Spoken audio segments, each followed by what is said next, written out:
Assalamualaikum warahmatullahi wabarakatuh. Salam sejahtera untuk kita semua. Pada kesempatan ini, kami akan mempresentasikan tentang akuntansi dan audit perpajakan tentang SPT Badan 1771 dengan dosen pengampu Bu Wiwik Widianti SE, MSI. Selanjutnya di sini saya akan memperkenalkan anggota grup saya. Yang pertama ada saya sendiri, Nurul Nuraini dengan NPM 057, lalu ada Renata Indah dengan NPM 064, kemudian ada Novianti dengan NPM 075.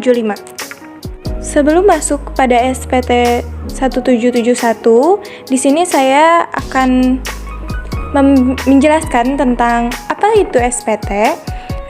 SPT adalah surat yang digunakan wajib pajak untuk melaporkan perhitungan pajak, penghasilan, harta, objek pajak, atau kewajiban pajak lainnya yang disebutkan dalam peraturan perundang-undangan perpajakan.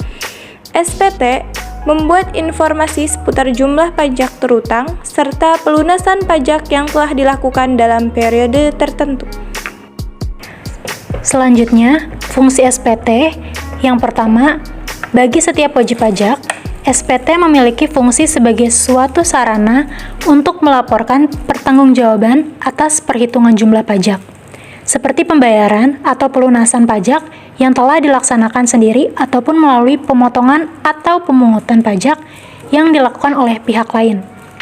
Yang kedua, bagi pengusaha kena pajak atau PKP, bagi pengusaha kena pajak atau PKP ini, SPT memiliki fungsi sebagai suatu sarana untuk melaporkan dan mempertanggungjawabkan kewajiban pajaknya, di mana ini meliputi setiap perhitungan jumlah PPN dan PPNBM.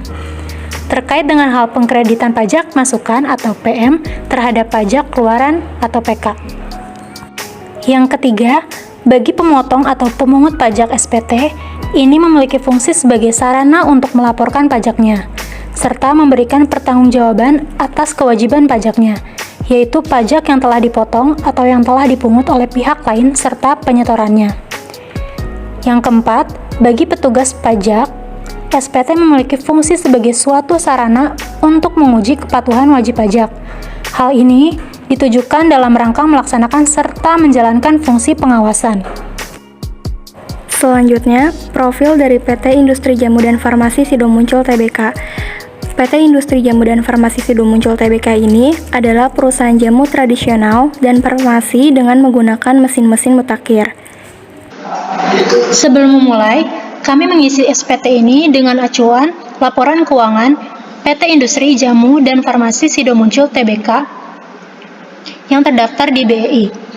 Sebelum memulai, silakan mendownload laporan keuangan PT Sidomuncul di BEI terlebih dahulu.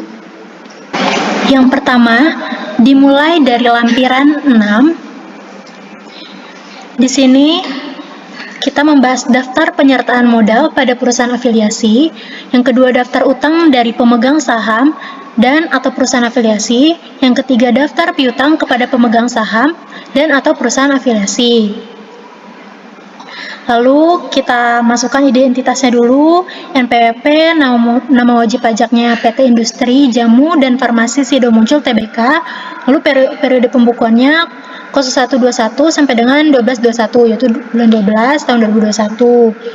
Lalu masuk ke bagian A, daftar penyertaan modal pada perusahaan afiliasi. Nah, ini tuh daftar-daftarnya dari penyertaan modal pada perusahaan afiliasinya.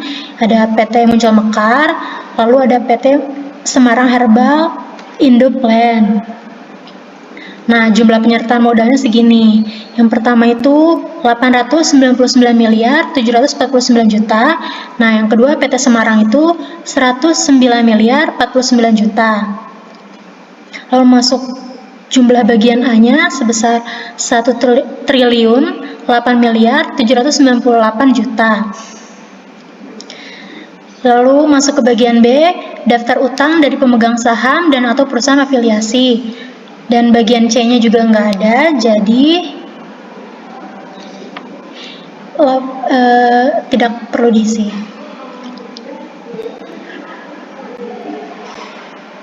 Masuk ke lampiran 17715. Kayak tadi, masukin identitasnya, nih NPWP, nama wajib pajak, sama periode pembukuannya. Masuk ke bagian A, daftar pemegang saham atau pemilik modal dan jumlah dividen yang dibagikan. Ini daftar nama-namanya ada PT Hotel Candi Baru, Korpodan Investment PT Ltd, Johan Hidayat, Leonard, lalu masyarakat dengan kepemilikan masing-masing kurang dari 5%. Masukin alamatnya, NPWP-nya, jumlah modal di setornya, nah sebesar segini. Masuk ke bagian D, daftar susunan pengurus dan komisaris. Ya, nama-namanya ada Jonata Sofyan Hidayat, Johan Hidayat, Sigit Hartojo, Hadi Santoso, Segara Utama, Lindawati Gani, Muhammad Adib Kumaidi, David Hidayat, Irwan Hidayat, Leonard, sama Darmaji Sidik. Ini juga masukin alamat, NPWP, beserta jabatan masing-masingnya.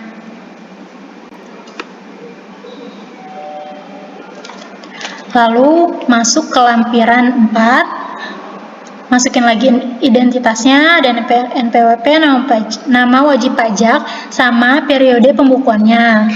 Masuk ke bagian A, DPPH final, jenis penghasilannya ada ini, bunga deposito, bunga atau diskon obligasi, penghasilan penjualan saham milik perusahaan modal Ventura, penghasilan usaha penyalur atau dealer, penghasilan pengalihan hak atas tanah atau bangunan, penghasilan persewaan atas tanah atau bangunan.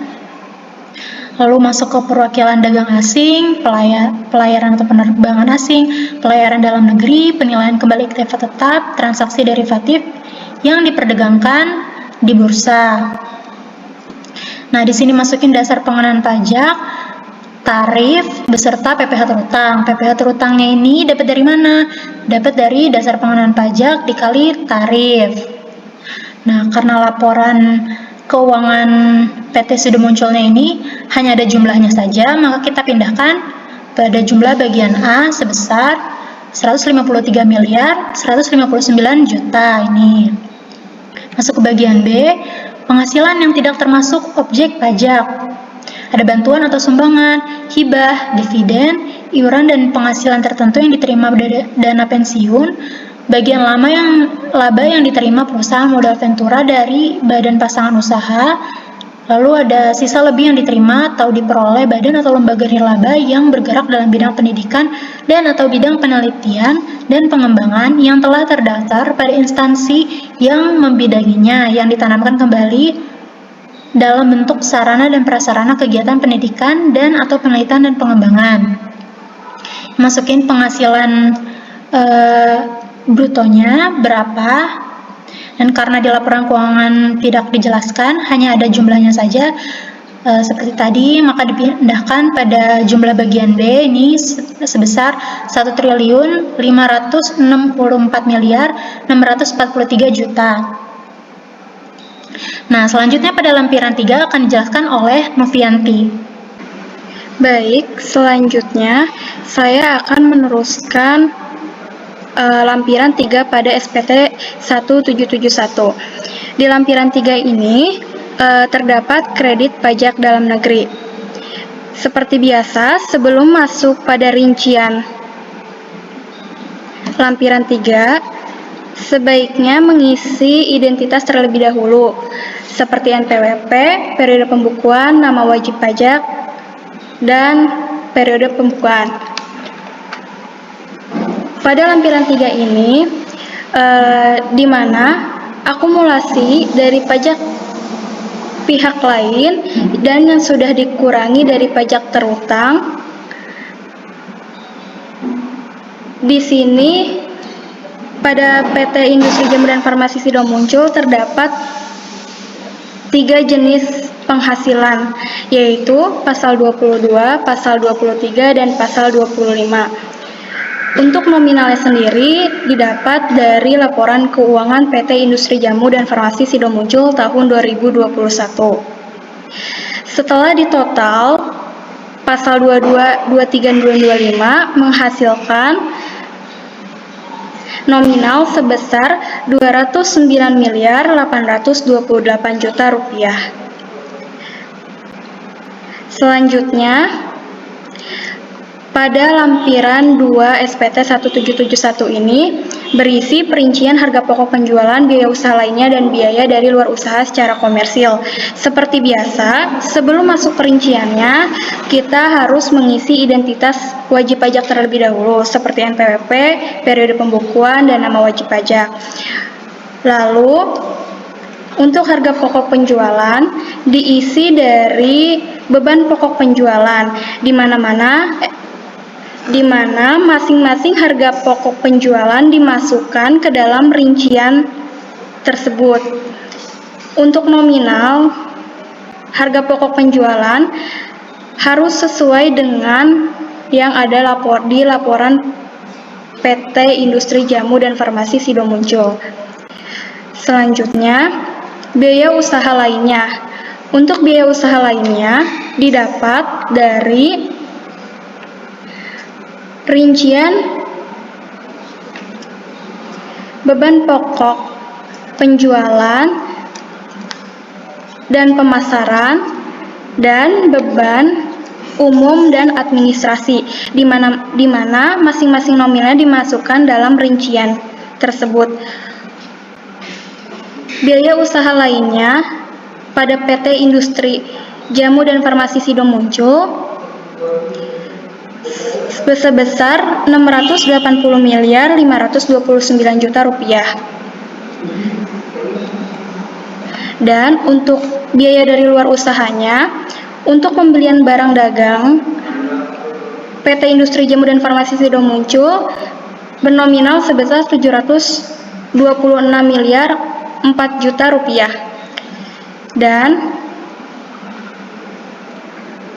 untuk nominal biaya pemasaran atau promosinya sebesar Rp726.004.000.000. Jika ditotalkan, maka biaya dari luar usaha PT Industri Jamu dan Farmasi Sidomuncul ini sebesar Rp7.226.004.000.000. Lalu, pada kolom 6, jumlahnya itu didapat dari kolom 3 ditambah dengan kolom 4 dan ditambah dengan kolom 5, di mana total keseluruhannya sebesar Rp9.645.481.000.000. Selanjutnya, lampiran 1 pada SPT 1771, di mana sebelum masuk perincian perhitungan penghasilan neto fiskal ini, seperti biasa harus mengisi identitas terlebih dahulu, seperti NPWP, nama wajib pajak, periode pembukuan, dan tahun pajaknya.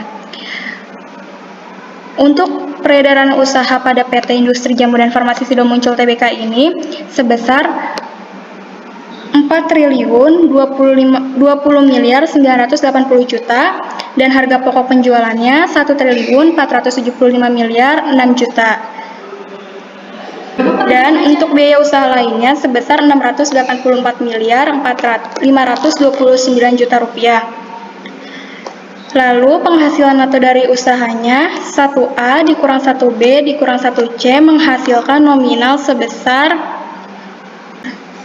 Rp1.861.445.000.000. Lanjut, penghasilan dari luar usaha didapat dari lampiran 2, di mana nominalnya sebesar Rp7.226.004.000.000. Untuk penghasilan neto dari luar usaha 1E dikurang 1F, di mana nominalnya dikurang menghasilkan nominal min Rp7.167.042.000.000.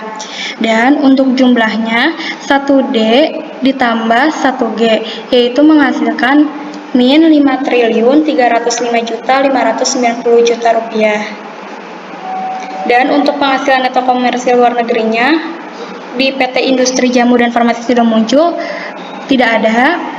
Jumlah penghasilan neto komersialnya sebesar Rp5.305.597.000.000. Dan penghasilan dikenakan PPh final dan yang tidak termasuk objek pajak tidak ada.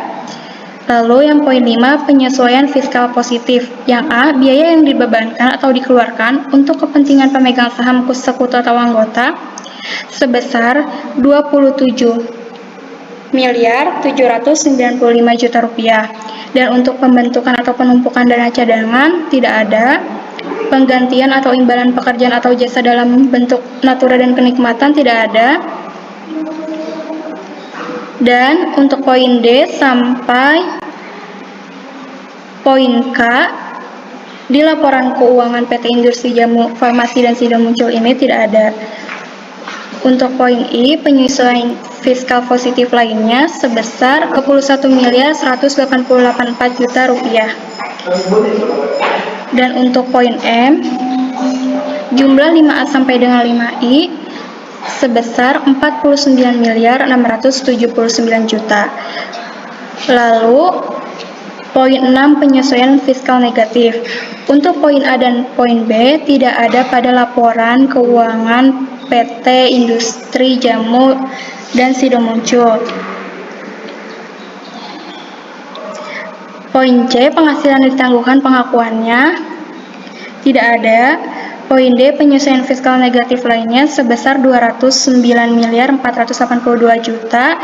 Dan untuk poin E, jumlah 6A sampai dengan 6D di total sehingga mendapat jumlah 209.482 juta rupiah.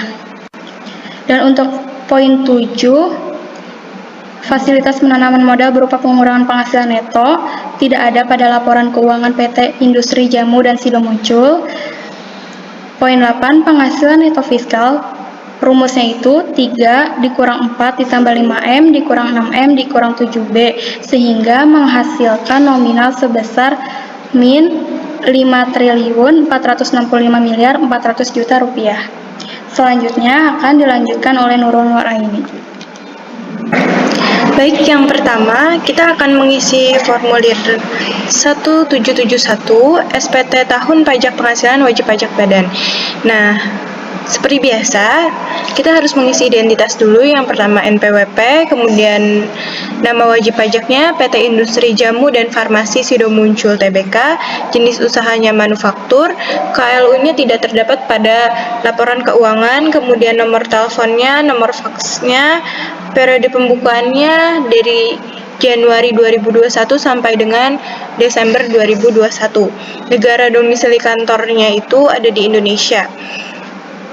Pembukuan laporan keuangannya telah diaudit oleh Purwantono, Sukoro, dan Surja dengan NPWP-nya tidak tercantum, lalu nama akuntan publiknya Feniwati Cendana, CPA. Yang A, ada penghasilan kena pajak. Yang pertama itu ada penghasilan neto fiskal, terdapat diisi dari formulir 1771 nomor 8 kolom 3, yaitu sebesar 5.465.500 juta. Kemudian yang kedua ada kompensasi kerugian fiskal, diisi dari laporan khusus 2A jumlah kolom A, sedangkan pada laporan PT Industri Jamu Sido Muncul itu tidak ada.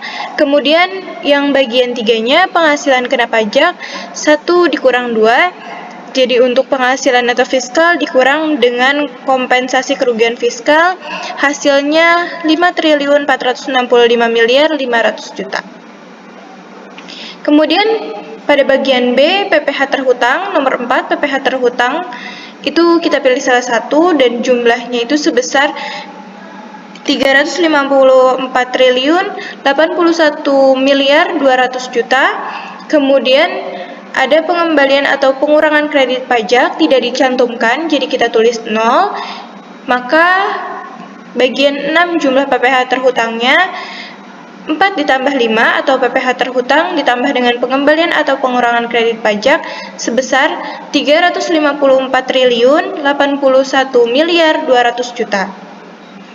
Lalu pada bagian C atau kredit pajak, yang ketujuh ada PPh ditangguh pemerintah, sedangkan proyek bantuan luar negeri itu tidak ada, jadi kita kosongkan.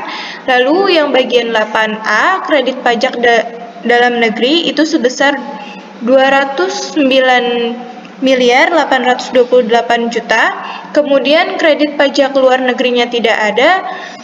Lalu jumlah A dan B yang ke-8 itu sebesar 209 miliar 828 juta.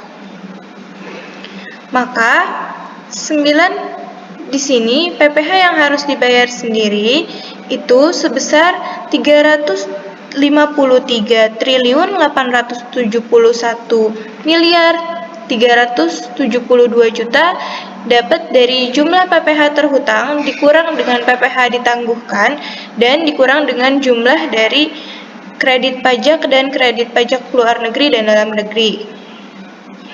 Kemudian nomor 10 PPh yang dibayarkan sendiri yaitu ada PPh pasal 25 bulanan yaitu sebesar 229 triliun 489 miliar 281 juta dari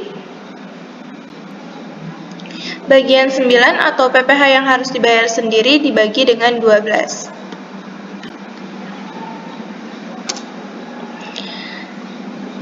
Selanjutnya, STP PPh pasal 25 hanya pokok pajaknya tidak ada, jadi jumlah pada bagian C 10A plus 10B atau PPh pasal 25 bulanan dengan STP PPh pasal 25 itu sebesar 29 triliun 489 miliar 281 juta. Lalu untuk bagian D PPh kurang atau lebih bayar yaitu bagian 11 PPh yang kurang bayar atau PPh pasal 29 sebesar 324 triliun 382 miliar 91 juta didapat dari PPh yang harus dibayar dikurang dengan jumlah dari PPh yang harus dibayar sendiri. Pada bagian E, angsuran PPh pasal 25 tahun berjalan, bagian 14 yang A penghasilan yang menjadi dasar perhitungan angsuran sebesar 5 triliun 465 miliar 400 juta, kemudian dikurang dengan kompensasi kerugian fiskal, sedangkan di laporan keuangannya tidak ada, jadi penghasilan kena pajaknya itu sebesar 5 triliun 465 miliar 400 juta. PPh yang terhutangnya sebesar 1 triliun 202 miliar 388 juta dapat dari 22% dikalikan dengan penghasilan kena pajak. Kemudian yang E ada kredit pajak tahun pajak yang lalu atas penghasilan yang termasuk dalam angka 14A yang dipotong atau dipungut oleh pihak lainnya sebesar 209 miliar 822 juta rupiah. PPh yang harus dibayar sendiri yaitu PPh terhutang dikurang dengan kredit pajak tahun pajak yang lalu dikurang jumlahnya jadi 992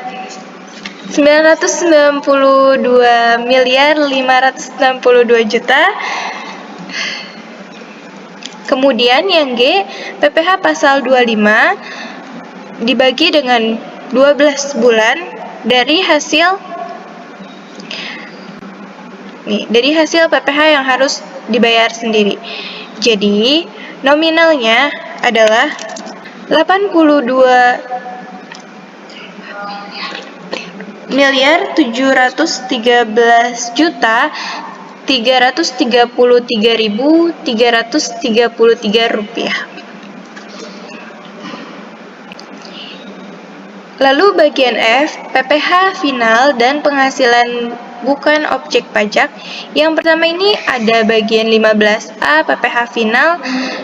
Nah, di sini dari formulir 1771 bagian keempat jumlah bagian A kolom 5 yaitu sebesar 153 miliar 159 juta rupiah.